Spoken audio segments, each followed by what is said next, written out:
ہمارے پاس جب لوگ آتے ہیں اور وہ داخل طریقت ہوتے ہیں تو ہم جو بنیادی چیزیں ان کو بتاتے ہیں تو ان میں سے ایک چیز یہ لازمی بتاتے ہیں کہ رزق پاک نہیں ہوگا تو باطن روشن نہیں ہوگا. یہ بنیادی بات ہے. اگر رزق پاک نہیں ہے تو میرے حضور نے ارشاد فرمایا کہ ایک بندہ سفر کر کے کعبۃ اللہ کے صحن میں پہنچتا ہے اور کعبے کے پردوں کو تھام رہا ہے وہ یمد یدیہ اور لمبے لمبے ہاتھ کر کے کہتا ہے اے اللہ, لیکن اس کا کھانا حرام ہے, اس کا پینا حرام ہے, اس کا لباس حرام ہے, وہ غزیہ بالحرام, اس کو غذا حرام سے دی گئی ہے. میرے حضور نے فرمایا اس کی کوئی دعا قبول نہیں ہوگی.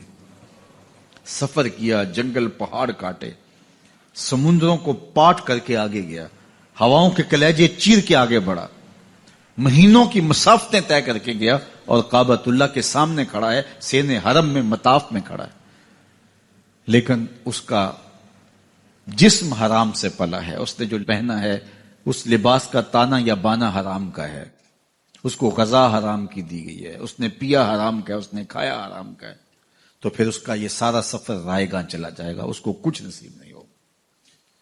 تو سب سے پہلی شرط اس عنوان سے عقل حلال ہے.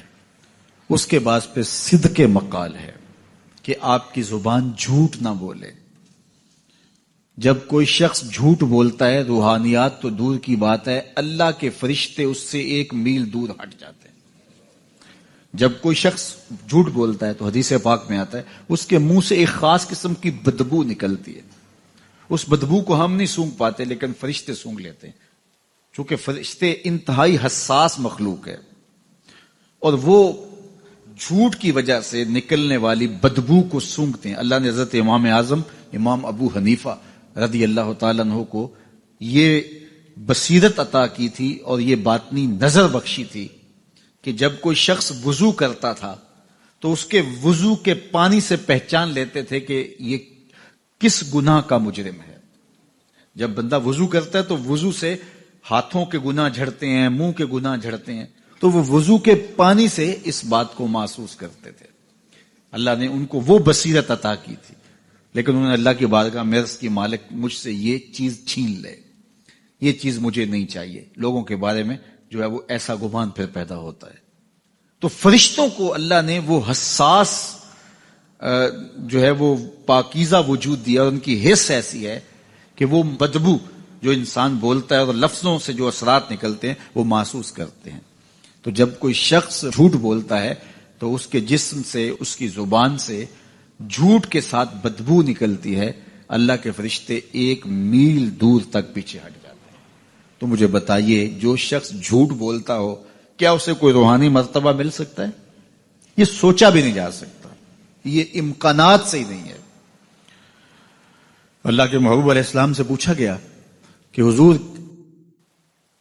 کوئی مسلمان کوئی مومن کیا بزدل ہو سکتا ہے؟ فرمایا نہیں, وہ بہادر ہوتا ہے, لیکن ہو سکتا ہے کبھی اس سے بزدلی بھی سرزد ہو جائے. انسانی کمزوری ہے, کبھی انسان بہت طاقت میں ہوتا ہے اور کبھی انسان کمزور بھی پڑ جاتا ہے. فرمایا ہو سکتا ہے کبھی اس سے ہو بھی جائے. پھر پوچھا کہ بخل کر سکتا ہے؟ فرمایا نہیں, مومن سخی ہوتا ہے لیکن ہو سکتا ہے کبھی اس سے بخل بھی ہو جائے. کبھی کبھی دولت اسے اچھی بھی لگنے لگ جاتی ہے, جس طرح فرمایا گیا کہ اولاد مبخلتن مجبنتن, یہ جو اولاد ہوتی ہے یہ بندے کو بخیل بھی بنا دیتی ہے اور بزدل بھی بنا دیتی ہے. جب اولاد نہیں ہوتی تو بندہ سخی بھی ہوتا ہے اور بندہ جو ہے وہ مشکل حالات میں بھی کود جاتا ہے, لیکن جب اولاد ہوتی ہے تو پھر مشکل حالات میں کودنے سے پہلے سوچتا ہے میرے بچے ہیں یتیم ہو جائیں گے.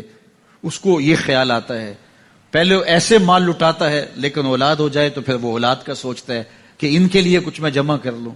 تو اولاد فرمایا میرے حضور نے کہ مبخلہ و مجبنہ, یہ بخیل بھی کر دیتی ہے اور یہ کمزور اور بزدل بھی بنا دیتی ہے. تو مومن ہوتا بہادر ہے لیکن ہو سکتا ہے کبھی اس سے بزدلی بھی ہو جائے. مومن سخی ہوتا ہے لیکن کبھی ہو سکتا ہے اس سے بخل بھی ہو جائے. لیکن تیسرا سوال حضور سے پوچھا گیا کہ مومن جھوٹا ہو سکتا ہے؟ تو اس پہ 2 ٹوک کہا, نہیں جھوٹا نہیں ہو سکتا. یہ نہیں ہو سکتا کہ مومن ہو اور جھوٹا ہو, وہ سچ بولنے والا ہوگا. تو عقل حلال اور صدق مقال, یہ 2 خوبیاں جو ہیں یہ اہل اللہ کا طرائے امتیاز ہے, اور یہ مجھے اور آپ کو اختیار کرنی چاہیے. حضرت خلیل اللہ جب وادی غیر ذی زرع میں سیدہ ہاجرہ اور ان کے معصوم نونہال کو چھوڑ کر کے جانے لگے. ایسی وادی جہاں حیوانی وجود بھی نہیں تھا، نباتات بھی نہیں پائے جاتے تھے، پانی کا ایک قطرہ بھی دستیاب نہیں تھا. کالے سیاہ محیط پہاڑ جیسے فولاد پگھلا کے ڈال دیا ہو. وہ وادی جہاں دن کو بھی خوف آئے، وہاں حضرت ہاجرہ نے راتیں بھی گزاری. کتنا دردناک لمحہ تھا. جب سحری کا وقت ہوا، حضرت خلیل اللہ دعائیں دے کے رخصت ہونے لگے. حضرت ہاجرہ سلام اللہ نے آگے بڑھ کے اپنے شوہر نامدار کا دامن پکڑ لیا. تمسکت بِأَزْيَالِهِ، دامن پکڑ کے بولی، میرے شوہر نامدار، اس محیب وادی میں، اس پہاڑوں کے دامن میں جہاں دن کو بھی خوف آئے، نونہال معصوم کے ہمراہ مجھے چھوڑ کے کہاں جا رہے ہو؟ حضرت خلیل اللہ نے کوئی جواب نہیں دیا.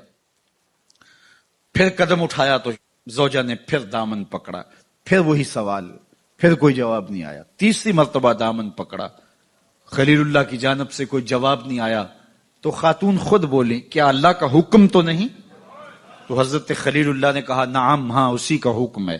حضرت ہاجرہ نے دامن چھوڑ دیا، کہا جائیے، خیر سے جائیے، اگر اس کا حکم ہے وہ ہمیں ضائع نہیں ہونے دے گا.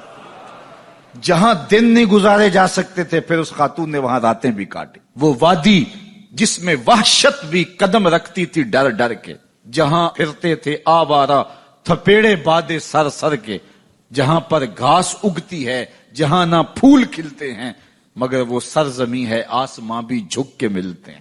اپنی پاک باز بیوی اور نونہال بیٹے کو چھوڑ کے حضرت خلیل اللہ دعائیں دے کے رخصت ہو گئے. تھوڑا سا توشہ تھا، 2-1 دن کے بعد ختم ہو گیا. پھر ماں کی چھاتی سے دودھ بھی خشک ہو گیا. نونہال پیاس سے تڑپنے لگا. ماں تو پھر ماں ہوتی ہے، تڑپتی ہوئی ممتا کا دل بے قرار ہوا. ایک پتھر کے سائے میں معصوم اسماعیل علیہ السلام کو لٹایا اور پانی کی تلاش میں جبل صفا پہ چڑھی.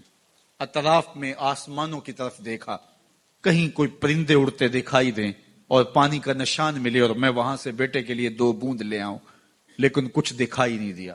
تا حد نظر پھیلا ہوا آسمان ہی آسمان ہے اور پہاڑی پہاڑ نیچے دکھائی دیتے ہیں. پھر مروہ پہ آئیں، درمیان میں نشیبی جگہ تھی، وہاں بیٹے کا من موہنا چہرہ دکھائی نہیں دیتا تھا. دوڑ کے گزری اور جا کے صفا پہ گھوم کے دیکھا، کچھ نظر نہیں آیا. ادھر بھی دیکھ لیا، ادھر بھی دیکھ لیا، لیکن ماں تھی. پھر دوبارہ صفا پہ آئی، صفا پہ دیکھا، کچھ دکھائی نہیں دیا. پھر تڑپ کے مروہ پہ آئی، وہاں پھر دیکھا، کچھ دکھائی نہیں دیا. پھر صفا پہ آئی، کبھی صفا پہ کبھی مروہ پہ. تڑپتی ہوئی ماں کی ممتا، بے قرار دل. ادھر پانی کی پیاس سے تڑپتا ہوا معصوم اسماعیل پتھر کی اوٹ میں. درمیان سے ماں گزرتی ہے تو بھاگ کے گزرتی ہے کہ بیٹے کا من مونا چہرہ بھی نگاہوں کے سامنے رہے. ذرا منظر تو دیکھو کتنا دل آویز ہے. اللہ اکبر، سینوں میں پتے پانی ہو جائیں، پتھر بھی ہو تو پگھل جائے اس زہرہ گداز داستان سے. لیکن اللہ پر توکل اور ماں کی بے قراریاں، کبھی صفا پہ کبھی مروہ پہ، زبان پہ شکایت نہیں ہے.